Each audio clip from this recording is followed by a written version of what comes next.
حضرت عمر کا اسلام لانا اسلام کے لیے عزت کا ذریعہ بنا اور بلند آواز سے نعرہ تکبیر مکے کی فضاؤں میں بلند ہوا۔ 40 مسلمان جب ہو گئے تو پھر میرے رب نے کہا یا ایھا النبی حسبک اللہ، اے نبی تمہارے لیے اللہ کافی ہے، ومن اتبعک من المؤمنین، اور تمہارے لیے اہل ایمان کافی ہے۔ حضور علیہ السلام کے حوالے سے ان کی حساسیت اور ان کا جوش و جذبہ اور ان کی غیرت ایمانی دیدنی تھی۔ حضرت شاہ ولی اللہ محدث دہلوی علیہ رحمہ فرماتے ہیں کہ 17 مقامات پہ قرآن مجید میں حضرت عمر کی رائے کے مطابق قرآن نازل ہوا۔ یہ اللہ نے حضرت عمر کو شان عطا فرمائی۔ اور پھر جب حضور علیہ السلام کے وصال کے بعد حضرت عمر سیدنا صدیق اکبر کے وصال کے بعد بھی تخت خلافت پہ بیٹھے، 22,55,000 مربع میل پہ آپ کی حکومت کی حدود پھیل گئی، اور حضرت عمر کی حکومت صرف انسانوں پر نہیں تھی، عمر کی حکومت پانیوں پر بھی تھی، عمر کی حکومت آگ پر بھی تھی، عمر کی حکومت ہواؤں پر بھی تھی، اور عمر کی حکومت دھرتی پر مٹی پر بھی تھی۔ آپ جانتے ہیں کہ مصر کے گورنر نے لکھا کہ یہاں تو عجیب کہانیاں ہیں۔ کیا ہوا؟ کہا کہ دریائے نیل اتنی دیر تک چلتا نہیں جب تک ایک نوجوان لڑکی کو زیورات سے آراستہ کر کے نیل میں ڈالا جاتا ہے، پھر نیل چلتا ہے، اور یہ برسا برس سے رسم جاری ہے۔ حضرت عمر کے پاس جب یہ پیغام پہنچتا ہے تو حضرت عمر نیل کو خط لکھ رہے ہیں، بسم اللہ الرحمن الرحیم، مصر کے نیل کے نام عمر کا خط، اور آگے لکھتے ہیں اے نیل اگر تو اللہ کے حکم سے چلتا ہے تو چل، ورنہ تیری کوئی ضرورت نہیں ہے۔ اور رکا لکھ کر کاسد کو دیا، جا کے یہ دریائے نیل میں ڈال دو۔ اللہ اکبر، جن کے رکے دریا بھی مانتے ہیں، پانیوں پر بھی حکومت ہے۔ اور نیل میں جب وہ رکا ڈالا گیا، نیل ایسا چلا آج تک کبھی رکا ہی نہیں ہے۔ پانیوں پر حکومت، ہواؤں پہ حکومت۔ مسجد نبوی کا ممبر ہے، عمر خطبہ دے رہے ہیں، عراق کے علاقہ نہاون میں جنگ ہو رہی ہے، مدینے سے 1 مہینے کی مسافت ہے، 1 مہینہ مسلسل چلیں تو نہاون آتا ہے۔ حضرت عمر خطبہ دیتے دیتے درمیان میں جملہ معترضہ کا، یا ساریہ الجبل، اے ساریہ پہاڑ نہ چھوڑنا۔ لوگ حیران ہیں کیا ماجرا ہوا کہ ہم سے مخاطبہ ہے، ساریہ نہاون میں ہے، اور کہا ساریہ پہاڑ نہ چھوڑنا۔ 1 مہینے کے بعد جب وہاں سے قاصد آیا، اس نے کہا اللہ نے فتح دے دی۔ کہا کیسے؟ کہا پہاڑ کو چھوڑ کر دشمن پر ٹوٹنے لگے تھے، آگے بڑھنے لگے تھے، ان پر حملہ آور ہونے لگے تھے۔ اچانک عمر کی آواز آتی، پہاڑ کو نہیں چھوڑنا، کیونکہ اگر ہم پہاڑ کو چھوڑ دیتے دشمن پیچھے سے حملہ آور ہونے کے لیے تیار کھڑا تھا۔ تو کہا بس ہم پہاڑ کو اپنی پشت پہ پھیر رکھا، اور اللہ نے اسی دن ہمیں فتح عطا کر دی۔ ہوائیں بھی ان کا پیغام پہنچاتی ہیں، پانی بھی ان کا حکم مانتے ہیں۔ اس زمانے میں فائر بریگیڈ سسٹم نہیں تھا، لیکن ایک آگ بڑھتی آ رہی ہے شہر کی طرف۔ لوگوں نے حضرت عمر کو بتایا، امیر المومنین، آگ پھیلتی آگے بڑھتی چلی آ رہی ہے اور شہر کو اپنے قابو میں لینے والی ہے۔ عمر اپنی چادر اتارتے اور حضرت تمیم داری کو دیتے ہیں، کہا یہ چادر لے جاؤ اور ایسے ایسے کرو، آگ پیچھے بھاگتی چلی جائے گی۔ تو چادر ہلاتے جاتے ہیں حضرت تمیم داری، اور آگ پیچھے بھاگتی چلی جاتی۔ مٹی بھی حکم مانتی ہے۔ ایک لونڈی کھڑی رو رہی ہے راستے میں، کہا تجھے کیا ہوا؟ کہا ٹھوکر لگی، میرا تیل زمین میں بہہ گیا، میری مالکہ بڑی سخت ہے، وہ مجھے کہے گی تم نے یہ کیا کیا۔ عمر درہ زمین پہ مارتے ہیں، فر الارض الم عادل علیک، زمین عمر نے تیری چھاتی پہ عدل نہیں کیا؟ تو عمر کے ہوتے ہوئے اس کا تیل پی جائے؟ زمین تیل باہر نکال دیتی ہیں، فرماتے ہیں ڈال لے اپنے برتن میں۔ تو یہ عمر کے ان کا حکم مٹی بھی مانتی ہے، ان کا حکم ہوائیں بھی مانتی ہیں، دریا بھی مانتے ہیں، ان کا حکم پانی اور آگ بھی مانتی ہے۔ وہ عمر، میرے حضور فرماتے ہیں ان الشیطان یفر من ذل عمر، میرا عمر وہ ہے جس کے سائے کو دیکھ کے شیطان بھی بھاگ جاتا ہے۔ حضرت عمر رضی اللہ تعالیٰ عنہ نے ایک بہترین نظم و نسق دیا اور امور سلطنت کو اس انداز سے منظم کیا۔ ایک غیر مسلم مفکر کہتا ہے اگر اس امت کو ایک اور عمر مل جاتا پوری دنیا پہ حکومت مسلمانوں کی ہوتی۔ ایک دن مسجد نبوی سے باہر حضور تشریف لا رہے تھے، دائیں ہاتھ میں حضرت ابو بکر کا ہاتھ تھا، بائیں میں حضرت عمر کا ہاتھ تھا۔ ایسے باہر کی جانب آ رہے تھے، دروازے سے کوئی بندہ داخل ہوا تو اس کو دیکھ کے حضور نے فرمایا ہا کازا نبعث یوم القیامہ، قیامت کے دن جب قبروں سے اٹھائے جائیں گے ہم ایسے ہی اٹھیں گے، میرے دائیں ہاتھ میں ابو بکر کا ہاتھ ہوگا، بائیں میں عمر کا ہاتھ ہوگا۔ اللہ اکبر۔ جے شک ہووی تے چل مدینے، جے شک ہووی تے چل مدینے، آ ویخ لے جوڑ مزاراں دا، بن یار نبی دیاں یاراں۔ عمر رضی اللہ تعالی عنہ جلیل القدر ہستی ہیں جنہیں حضور علیہ السلام نے اللہ سے مانگ کے لیا۔ سارے صحابی رسول کریم صلی اللہ علیہ وآلہ وسلم کے مرید ہیں، لیکن جناب عمر میرے حضور کی مراد ہیں۔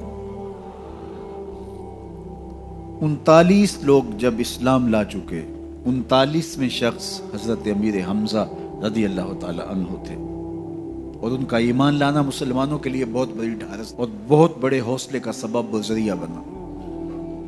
تو میرے حضور نے ہاتھ اٹھا لیے، کہا اے اللہ، ایک شیر دیا ہے امیر حمزہ، ایک شیر اور عطا کر دے، اب تیری مرضی، عمر بن خطاب دے دے یا عمر بن حشام دے دے۔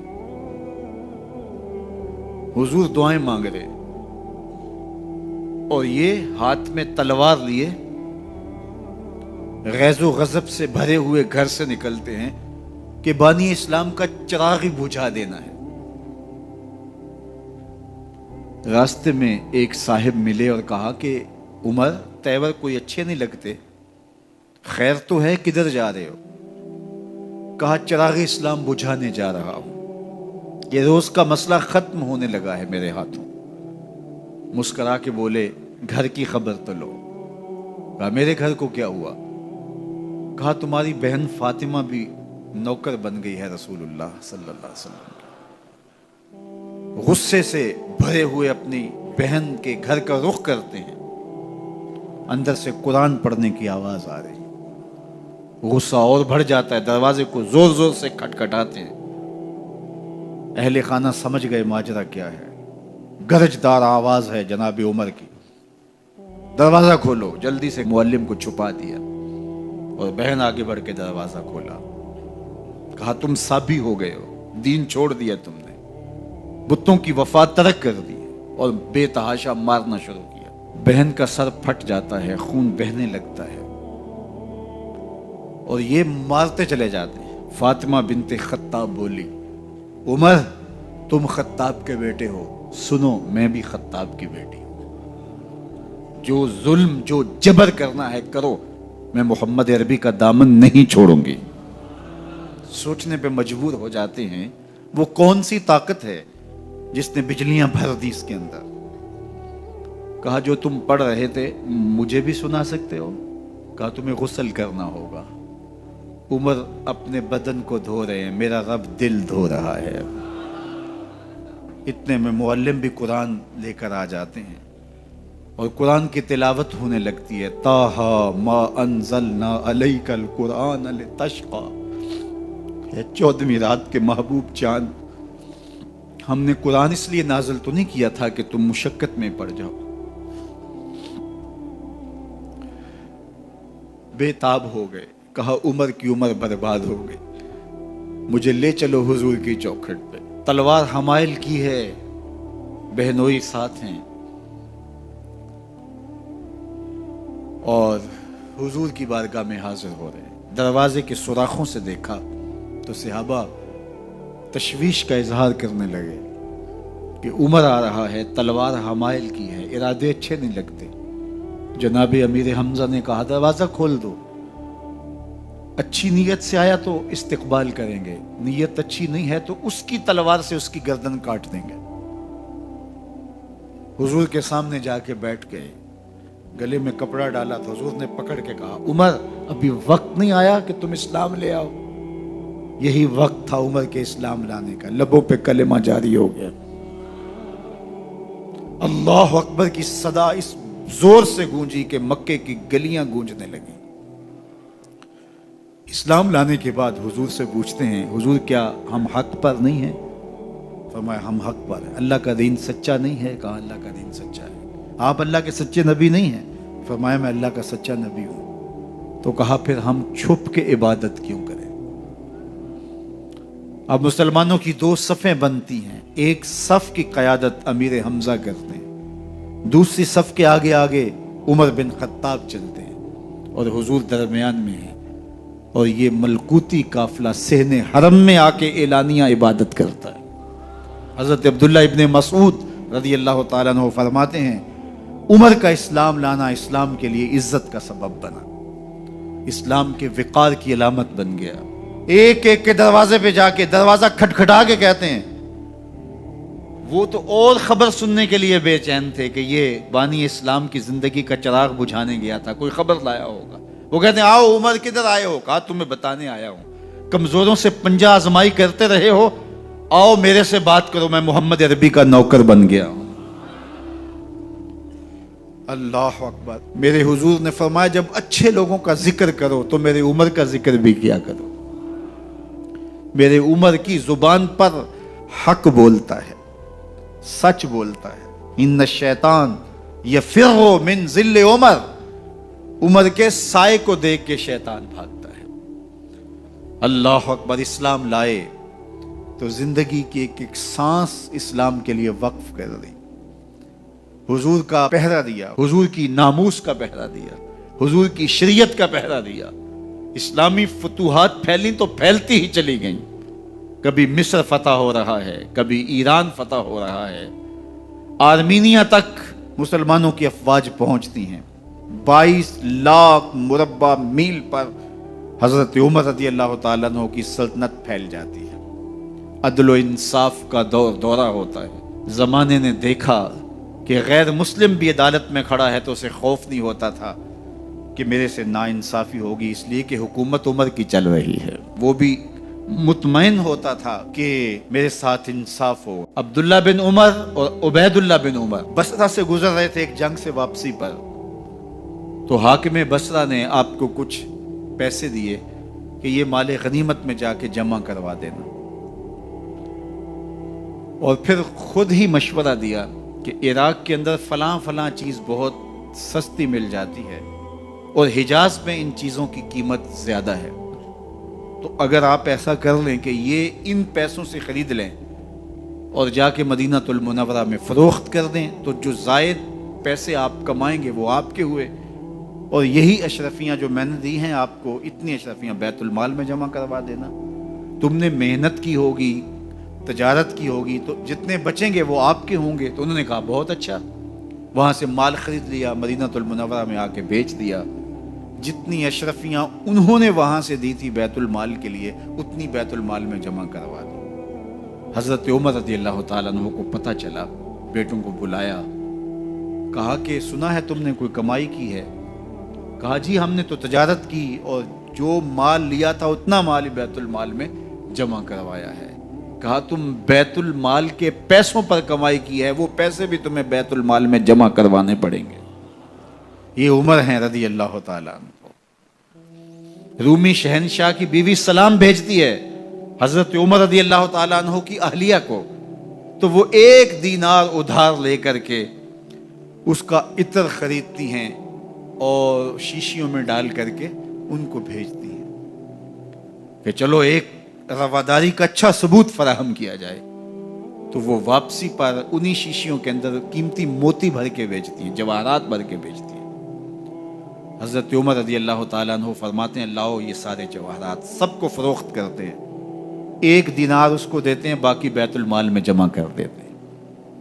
تو جب اپنی زندگی اتنی محتاط ہوگی، اتنی خوبصورت ہوگی، تو پھر کس طرح کوئی گورنر زیادتی کر سکتا ہے؟ تو حضرت سیدنا عمر رضی اللہ تعالیٰ عنہ نے اپنا طرز زندگی اور انداز معاشرت اتنا سادہ اور اتنا خوبصورت رکھا کہ اس کے مطابق تمام گورنروں کو ڈھالنے کی تلقین کی۔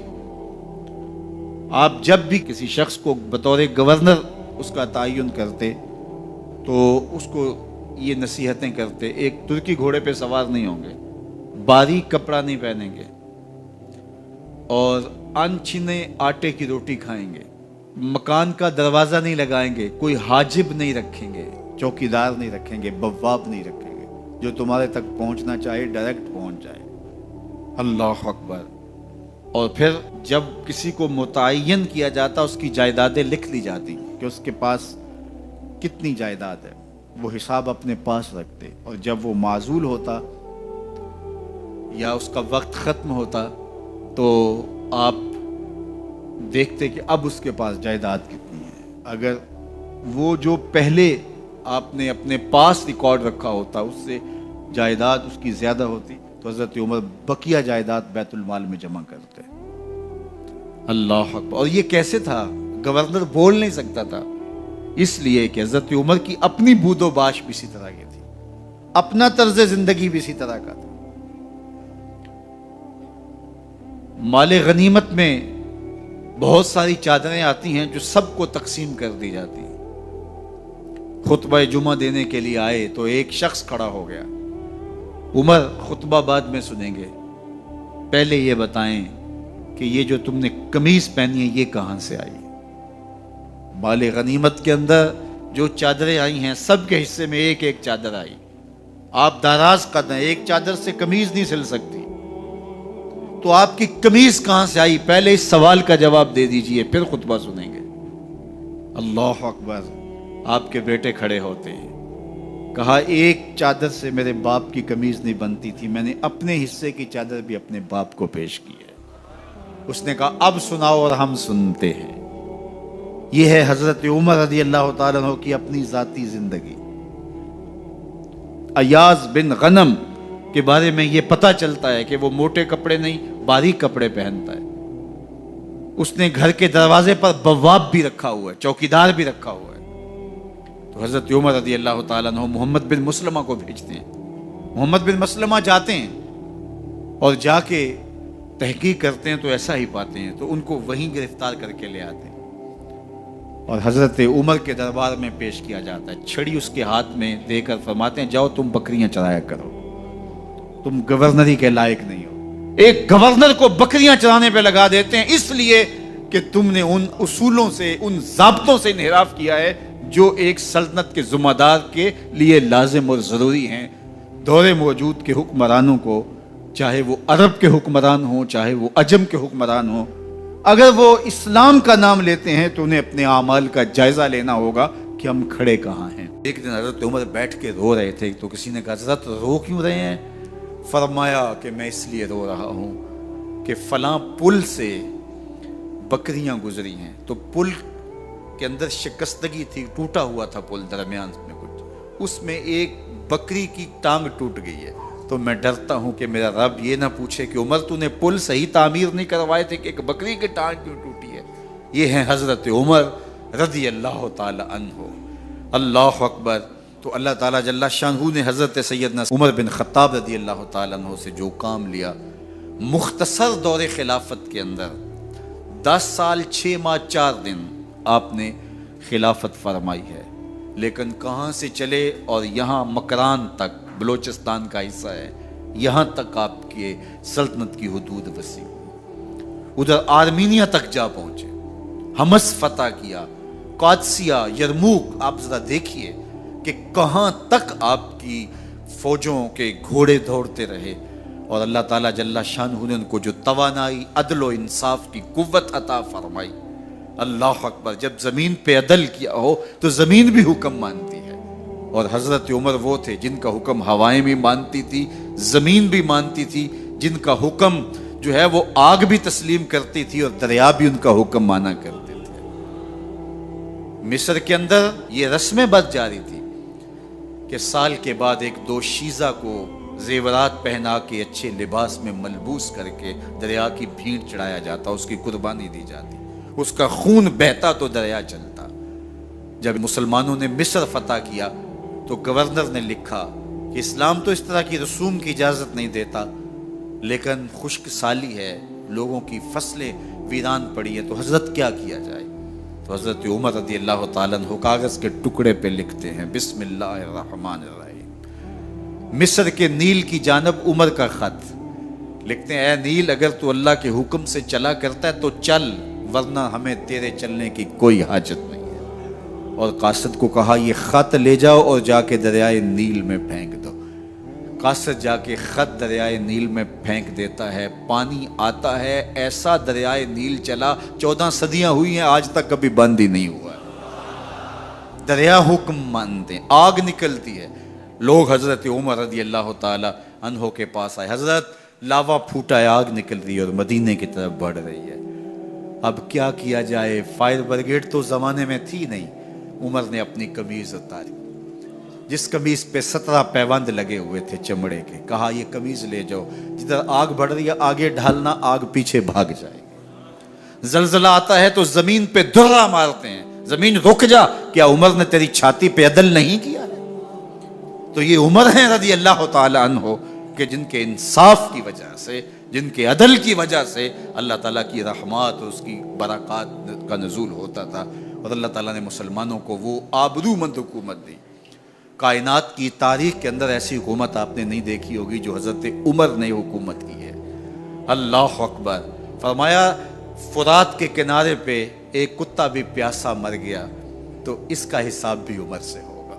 باہر سے سفیر آتا ہے اور آ کے پوچھتا ہے کہ میں امیر المومنین کے، مسلمانوں کے حکمران کے محل میں جانا ہے، تو مسکرا کے کہتے ہیں ہمارے امیر کا تو کوئی محل نہیں ہے۔ کہا کہاں ہے تمہارا امیر؟ کہا مسجد نبوی میں ہوگا یا بیت المال کی اونٹوں کی دیکھ بھال میں لگا ہوگا۔ وہ جب گئے تو مسجد میں نہیں ہے، اللہ اکبر، وہاں گئے تو وہاں بھی نہیں ہے۔ پھر کیا دیکھتے ہیں کہ عمر رضی اللہ تعالی عنہ جنت البقیع کے پاس ایک درخت کے نیچے اینٹ کا سرانہ رکھ کے سوئے ہوئے، تو اس نے کہا عمر تو نے عدل کیا ہے، تجھے کچی اینٹ پہ بھی نیند آ گئی۔ ہمارے حکمرانوں نے انصاف نہیں کیا اور وہ بند اور محفوظ کمروں کے اندر بھی سکون اور چین کی نیند نہیں سو سکتے۔ حضرت سیدنا عمر رضی اللہ تعالیٰ عنہ نے اس طرح ان امور سلطنت نبھائے۔ آپ دن کو لوگوں کی دیکھ بھالی کرتے، لوگوں کی ضروریات سنتے سمجھتے، اور جب رات پڑتی لوگ سو جاتے، عمر مدینے کی گلیوں میں پہرا دیتے۔ کائنات نے کوئی ایسا بھی حکمران دیکھا ہوگا؟ اللہ اکبر۔ وہ مجاہد جو مختلف محاذات پہ گئے ہوئے ہوتے، ان کے گھروں کی دیکھ بھالی کرتے، ان کی ضروریات کا خیال رکھتے، ان کی آبرو کا پہرا دیتے۔ راتوں کی تنہائیوں کے اندر حضرت عمر اٹھتے اور جا کے گشت کرتے، چکر لگاتے، دیکھتے کوئی آنکھ پر نم نہ ہو، مفلسی کا کسی گھر میں ماتم نہ ہو۔ حضرت عمر رضی اللہ تعالیٰ عنہ جب ایمان لائے تو آپ نے ایک ایک کافر کے گھر کے دروازے پہ کھڑے ہو کے کہا کہ تم کمزوروں کو مارتے تھے، میں تمہیں بتانے آیا ہوں میں محمد عربی کا نوکر بن گیا ہوں۔ بلکہ آپ نے اعلان کیا جس نے اپنی بیوی کو، بیوہ اور بچوں کو یتیم کروانا ہو اور اپنے ماں باپ کی کمر کو جھکانا ہو، وہ عمر کے مقابلے میں آئے۔ اللہ اکبر۔ زنیرہ نامی ایک خاتون تھی، بہت کمزور، راوی کہتا ہے کہ اس کی ہڈیوں میں گودا نہیں تھا، عشق رسول تھا، اور اس کا ظالم آقا اس کو مارتا ہے، اور جب مار مار کے تھک جاتا ہے، ادھر سے عمر آ رہے ہیں، یہ اسلام لانے کے پہلے کی کہانی ہے، ادھر سے عمر آ رہے ہیں، تو اس نے کہا عمر تم جوان آدمی ہو تو یہ چھوڑتی نہیں ہے اپنے نبی کا نام، ذرا تم آؤ۔ تو عمر کوڑا پکڑ لیتے اسے مارتے مارتے مارتے تھک جاتے ہیں تو پانی پینے لگتے ہیں، تو کہتے ہیں مجھے تیرے پہ ترس نہیں آیا لیکن میں ذرا پانی پینے لگا ہوں، اور پھر گلے کے اندر ڈال کر کے کوڑا اور اس کی رسی کو بل دیتے ہیں اور اس کی آنکھیں باہر نکل آتی ہیں، اور کہتے ہیں بلا اپنے نبی کو جو تیری آنکھوں کی بینائی واپس کرے۔ اللہ اکبر۔ تو اس نے آسمان کی طرف منہ کر کے کہا مالک میں کبھی بھی آنکھوں کی بینائی نہ مانگتی، لیکن اب تیرے نبی کی عزت کا سوال ہے۔ آنکھوں کی بینائی واپس ہو جاتی ہے۔ زنیرہ کو بڑا مارا۔ آج عمر گلیوں میں آنکھوں میں آنسو ہیں اور عجیب دلے بے تاب ہے، اور کہتے ہیں آؤ بھائی میں حضور کا غلام بن گیا ہوں، تمہیں بتانے آیا ہوں۔ زنیرہ نے موڑ کاٹا تو آگے عمر یہ آواز دے رہے تھے۔ زنیرہ ایک کونے پہ کھڑے ہو کے رو کے کہتی عمر تم تو بڑے اس دن جوش و غضب میں تھے اور تم مارتے ہوئے تھکتے نہیں تھے۔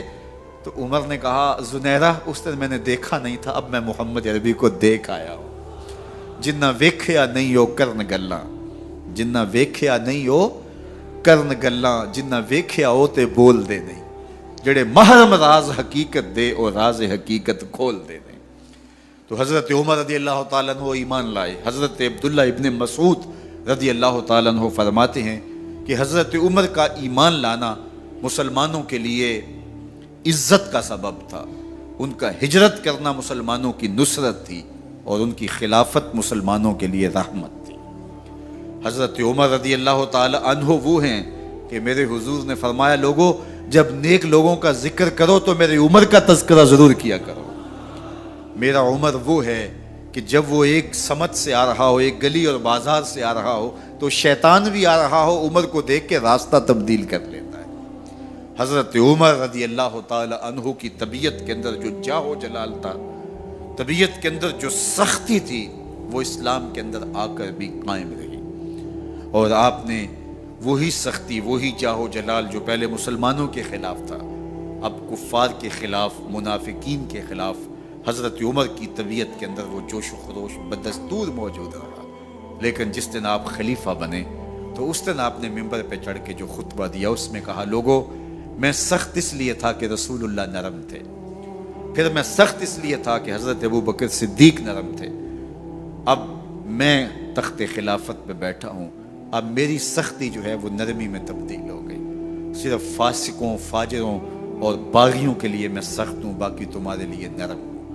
سب سے کم جو تنخواہ بیت المال سے اگر کسی وجود نے لی ہے تو وہ حضرت عمر رضی اللہ تعالیٰ عنہ نے لی، صرف 2 جوڑے لیتے تھے سال میں، اور راوی کہتا ہے کہ میں نے دیکھا ہے کہ اس میں بھی 17 پیوند لگے ہوتے تھے۔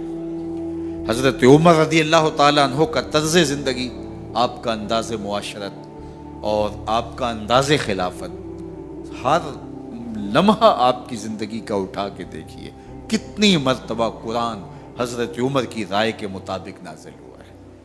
اللہ تعالیٰ جل شانہ نے ان کو صاحب الہام بنایا تھا۔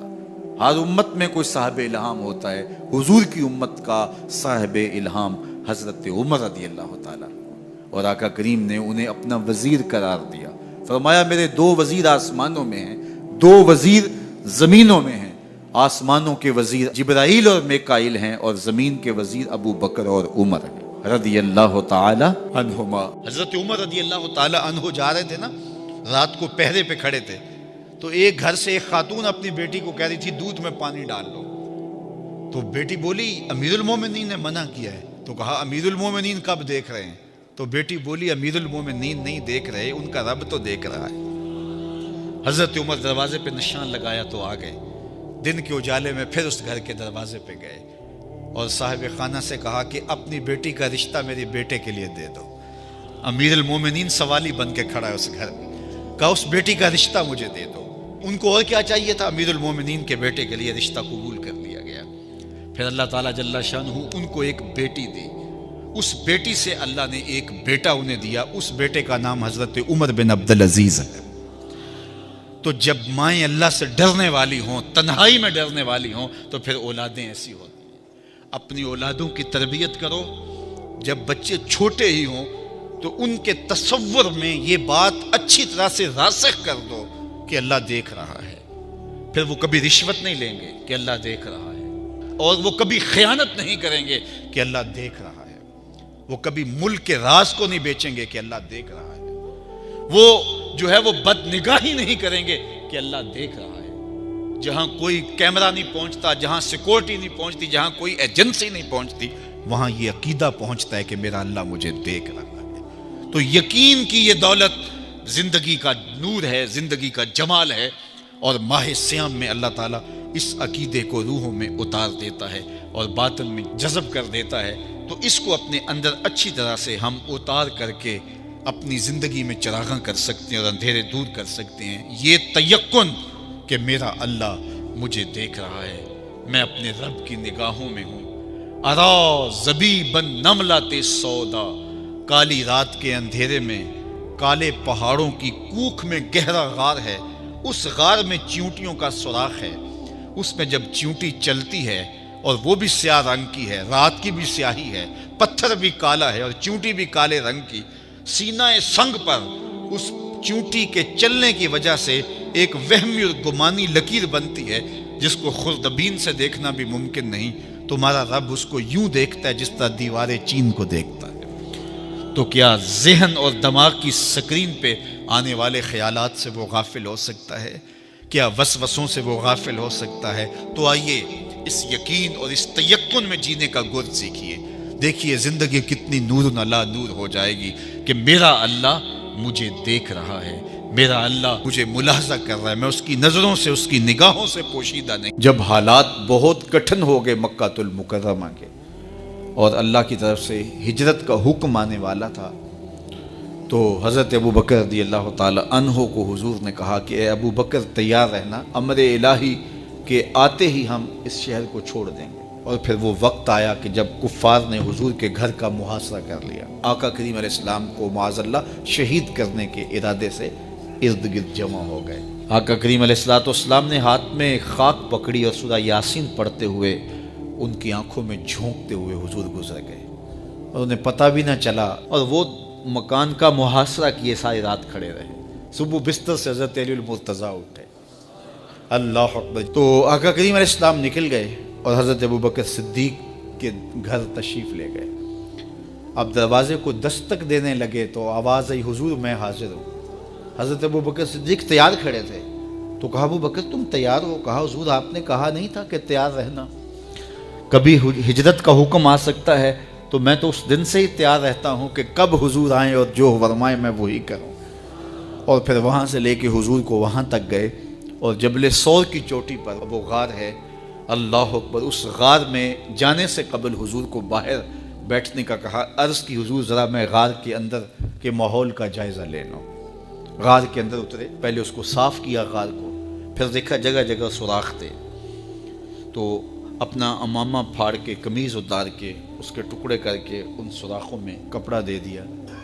2 سوراخ ایک روایت کے مطابق اور ایک روایت کے مطابق 1 سوراخ بچ گیا، اس میں اپنی ایڑی رکھ دی اور پھر آواز دی جان عالم اندر تشریف لائیے. تو آقا کریم علیہ السلام غار میں چلے گئے تو سیدنا صدیق اکبر رضی اللہ تعالی عنہ نے اپنی گود میں آپ کا سر رکھا اور حضور لیٹ گئے. اللہ اکبر، کیا منظر ہوگا. صدیق اکبر نے حضور کو دیکھا اور جی بھر کے دیکھا اور ایسا دیکھا کہ کوئی اور شریک بھی نہیں تھا. یہ واقعہ حضرت سیدنا عمر سے روایت ہے، کتب صحاح میں ہے. اور حضرت عمر رضی اللہ تعالی عنہ یہ بات بیان کرتے ہوئے رو پڑے اور آپ کہا کرتے تھے کہ ابو بکر یہ غار والی نیکی مجھے دے دیں اور میری ساری زندگی کی نیکیاں دے دیں. اللہ اکبر. تو حضور علیہ السلام حضرت ابو بکر صدیق کی آغوش میں ہیں. اب ہوا کیا کہ سانپ نے جب ہر راستہ مسدود پایا تو خیر وہ اس راستے پہ پہنچا جہاں انسانی گوشت نظر آیا. تو سانپ نے پھر ڈنگ لگایا. سانپ کا ڈنگ اچانک، تو انسان تو کپ کپا کے رہ جاتا ہے. اچانک تو چیونٹی کاٹ جائے تو انسان کپ کپا کے رہ جاتا ہے. چھپکلی گر جائے اچانک تو بندہ اپنے وجود کو جو ہے وہ متوازن نہیں رکھ پاتا. تو نیچے سے سانپ اور وہ ڈنگ لگا رہا ہے. لیکن لفظ سنیے، یہ حضرت عمر کی روایت ہے کہ حضرت سیدنا صدیق اکبر نے اپنی ٹانگ کو جنبش نہیں آنے دی، مخافت ان یتنبہ رسول اللہ، اس ڈر سے کہ کہیں حضور بیدار نہ ہو جائے. ساری توجہ ادھر رہی، بے اختیار آنکھوں سے آنسو ڈھلک پڑے. درد کی شدت اتنی تھی اور آنسو گرے تو حضور کے رخسار پہ. آقا کریم بیدار ہو گئے. بیدار ہوتے ہی میرے حضور نے کہا مالک یا ابا بکر، ابو بکر کیا ہوا؟ تو یہ ہوتی ہے ہنگامی صورتحال. ہنگامی صورتحال میں کسی کو پکاریں یا کسی کو کوئی جواب دیں تو مروجہ آداب کی رعایت کے ساتھ جو لفظ بولے جاتے ہیں وہ ترک کرنے پڑتے ہیں. اس مائک میں کرنٹ تھا تو میں قریب ہونے لگا تو آپ نے مجھے متنبہ کرنا تھا. تو میرے ساتھ آپ بہت پیار کرتے ہیں، بہت محبت کرتے ہیں، تو آپ نے اگر مجھے یہ بتانا ہو کہ اس میں کرنٹ ہے اور اگر آپ نے منہ قریب کر لیا تو آپ کو نقصان پہنچ سکتا ہے، تو میرے نام کے ساتھ 20 القاب لیں گے؟ آپ نہیں لیں گے. آپ جلدی جلدی جو ہے وہ مجھے کہیں گے جناب یہاں کرنٹ ہے تو میں یہیں سے رک جاؤں گا. یہ تو ہے کہ آپ میرے لیے کر رہے ہیں اور اپنے لیے کسی کو پکاریں تو پھر بھی یہی بات ہے. اللہ اکبر. اب حضور نے جب کہا نا مالک یا ابا بکر، ابو بکر کیا ہوا، تو اب ہنگامی صورتحال تھی نا، تو فوراً کہتے لدغتو لدغتو، ڈسا گیا مجھے سانپ نے ڈس لیا، فوراً یہ کہتے نا. لیکن حضرت ابوبکر تیری محبت پہ قربان، کائنات میں آپ نے ایسا عاشق نہیں دیکھا ہوگا. سانپ ڈنگ پہ ڈنگ لگا رہا ہے اور ٹانگ شل ہو گئی ہے، زہر سرایت کر گیا ہے. حضرت ابوبکر نے جواب دیا لدغت فداک امی و ابی یا رسول اللہ، حضور میری ماں بھی آپ کے قدموں پہ قربان، میرا باپ بھی آپ کی راہوں پہ نچھاور، مجھے سانپ نے ڈس لیا ہے.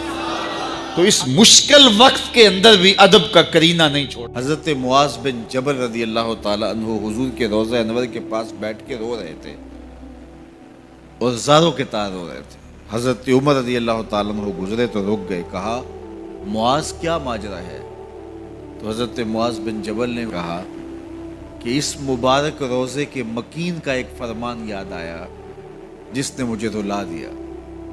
کہا وہ کیا فرمان تھا؟ کہا میرے حضور نے ارشاد فرمایا تھا کہ تھوڑی سی ریا بھی شرک ہے. بہت زیادہ ریا تو دور کی بات ہے، تھوڑی سی ریا بھی شرک ہے. تو اللہ کی بارگاہ میں دعا کرتے ہیں اللہ ہمیں ریا سے ہمیشہ محفوظ فرمانا.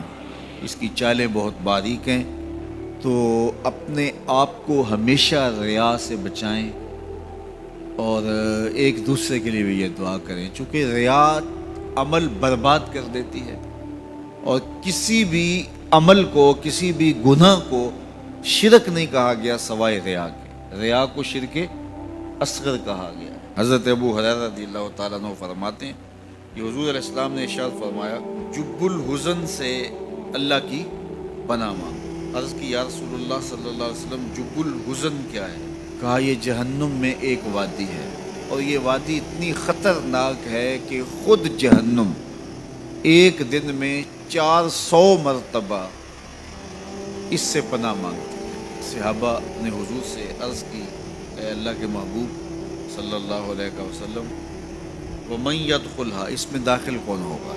تو حضور نے ارشاد فرمایا وہ قاری، وہ علماء جو اپنے اعمال لوگوں کے دکھلاوے کے لیے کرتے ہیں، اس میں وہ ڈالے جائیں گے، وہ پھینکے جائیں گے. یعنی یہ اتنی دردناک وادی ہے کہ اس سے ایک دن میں 400 مرتبہ خود جہنم بھی پناہ مانگے. چونکہ یہ دکھاوے کا جو معاملہ ہے یہ بڑا ہی نازک سا ہے، یہ بڑا ہی حساس ہے. کالی چادر پر کالے رنگ کی چیونٹی کالی رات میں چلے تو اس کو کون دیکھ پائے گا؟ یعنی اس کا پتہ ہی نہیں چلتا. لیکن جو ریا ہے اس کی چال اس سے بھی زیادہ باریک ہے. بندہ باز کا سمجھ رہا ہوتا ہے کہ میں ٹھیک ہی چل رہا ہوں، لیکن پردے کے پیچھے ریا چل رہی ہوتی ہے. یعنی کسی کو سمجھ نہ آئے یہ تو دور کی بات ہے، بعض کا بندہ خود بھی جو ہے وہ غیر محسوس ریا کا شکار ہو رہا ہوتا ہے. اب یہ حدیث جو ہے وہ خاص طور پہ ہماری زندگی کے اندر ہمیں پلے باندھنے کی ہے، اور ہمیشہ اگر یہ حدیث ہمیں ملحوظ رہے تو کبھی بھی ہمیں اپنے کام پر تکبر پیدا نہیں ہوگا کہ ہم نے اتنا کام کیا ہے، پتہ نہیں ہمارا کام کسی ریا کا شکار نہ ہو گیا ہو. تو اللہ سے قبولیت کی دعا کی جائے کہ اللہ جو توفیق ہے وہ بھی تیری جانب سے ہے اور مالک قبولیت بھی تیرے کرم سے ہے. ہماری طرف سے کوتاہیاں ہی کوتاہیاں ہیں، اس لیے مالک جو ہمیں معلوم ہیں ہم اس کی بھی معافی مانگتے ہیں، اور جو معلوم نہیں ہیں، جو باریک چالیں ہیں، اللہ اس سے بھی ہم معافی طلب کرتے ہیں، اور اللہ ہم سب کو اپنی پناہوں کا حصار عطا فرمائے. حضرت کعب احبار تابعی ہیں، لیکن چونکہ پچھلی کتابوں کے عالم تھے اور پھر دین اسلام کو بھی بڑے غور سے، تدبر سے، دقت نظر سے، امعان نگاہ سے پڑھا، تو ان کی رائے بڑی مضبوط اور معتبر ہوتی تھی. تو صحابہ ہو کر تابعی سے پوچھتے تھے، تو بڑا چھوٹے سے پوچھتے تو حرج ہے نہیں ہے. تو حضرت کعب سے حضرت عمر رضی اللہ تعالیٰ عنہ نے کہا اے کعب تم بتاؤ ارباب علم کون ہیں، علم والے کنہیں کہا جاتا ہے؟ تو حضرت کعب نے جو جواب دیا سنو، یہ ان کی زندگی کا نچوڑ تھا. 2 شریعتیں جو انہوں نے پڑھی تھی اس سے انہوں نے جو خلاصہ نکالا، اور حضرت عمر نے پوچھا تو انہوں نے ان کو بتایا اہل علم وہ ہیں جو جانتے ہیں اس پہ عمل کرتے ہیں. حضرت عمر نے کہا ٹھیک، مطمئن ہو گئے کہ میرا بھی یہی خیال ہے. اب بہت سارے لوگ ہیں عالم ہونے کے باوجود ان کے سینے پہ علم سے خالی ہو جاتے ہیں. آپ نے پچھلی شریعتیں بھی پڑھی ہے، اسلام کا بھی مطالعہ کیا ہے، تو آپ مجھے بتائیے کہ وہ کون سی شے ہے جو سینے سے علم کو نکال دیتی ہے؟ تو حضرت کعب احبار نے کہا لالچ۔ جب عالم کے سینے میں لالچ آتا ہے تو لالچ ایک طرف سے داخل ہوتا ہے، علم دوسری طرف سے نکل جاتا ہے۔ تو کبھی بھی کسی بھی امر میں لالچ کو اپنے قریب نہ آنا۔ لالچ اندر محنت کے ساتھ حاصل کیا گیا علم جس پر عمل بھی ہو اس کو بھی نکال پھینکتا ہے، اس لیے طمع کو کبھی بھی اپنے قریب نہ آنے دینا۔ ایک شخص نے حضور علیہ السلام سے شر کے بارے سوال کیا، شر کیا ہے؟ فرمایا مجھ سے شر کے بارے نہ پوچھا کرو، مجھ سے خیر کے بارے میں پوچھا کرو۔ یہ بات حضور نے 3 مرتبہ کہی۔ پھر حضور نے ارشاد فرمایا، ظاہر سوال ہوا تھا، جواب تو دینا تھا، فرمایا کہ سب سے بڑی شر علماء کی شر ہے۔ کسی بھی معاشرے کے اندر، کسی بھی قوم کے اندر جب علماء شریر ہو جائیں تو پھر کچھ باقی بچتا ہی نہیں۔ چوں کفر از خانہ کعبہ برخیزد کجا ماند مسلمانی۔ بزرگ کہتے ہیں جب کعبے سے کفر اٹھ کھڑا ہو تو پھر مسلمانی کہاں رہے گی؟ تو جب علماء ہی شر کے منبع بن جائیں، شر کے مصدر بن جائیں، ان کے وجود سے شر پھوٹے اور ان کی زبان ہی شر اگلے اور ان کے لہجے ہی نفرتیں بانٹیں، تو پھر مجھے بتاؤ کہ خیر کہاں ہو؟ اور سب سے بڑی خیر وہ بھی اچھے علماء، یعنی آپ اگر کائنات کے سب سے اچھے لوگ ڈھونڈنے نکلیں تو وہ بھی آپ کو علماء سے ہی ملیں، اور سب سے شریر لوگ ڈھونڈنے نکلیں تو وہ بھی علماء سے ملیں۔ تو اس لیے آپ معاشرے کے، امت کے اچھے لوگ بننے کی کوشش کریں۔ اللہ مجھے آپ کو اپنی خاص پناہوں میں اور خاص کرم نوازیوں میں رکھے۔ اسلام کا وہ دور ہے کہ جب حضور مسجد نبوی سے باہر نکلتے ہیں تو آگے حضرت عمر و ابو بکر رضی اللہ تعالی عنہما کھڑے ہیں، چہرے کے اوپر عجیب اداسی ہے۔ کہا عمر، ابو بکر اس وقت کیوں کھڑے ہو؟ عرض کی حضور بھوک نے گھر میں ٹکنے نہیں دیا، ہم نے چاہا حضور کا چہرہ دیکھ لیں تو کچھ پیاس بجھ جائے، کچھ بھوک مٹ جائے۔ حضور نے فرمایا میرا حال بھی یہی ہے، جس چیز نے تجھے گھروں سے نکالا ہے وہی چیز مجھے گھر سے نکال لائی ہے۔ چلتے ہوئے حضرت ابو ایوب انصاری کے گھر کے قریب سے گزرے،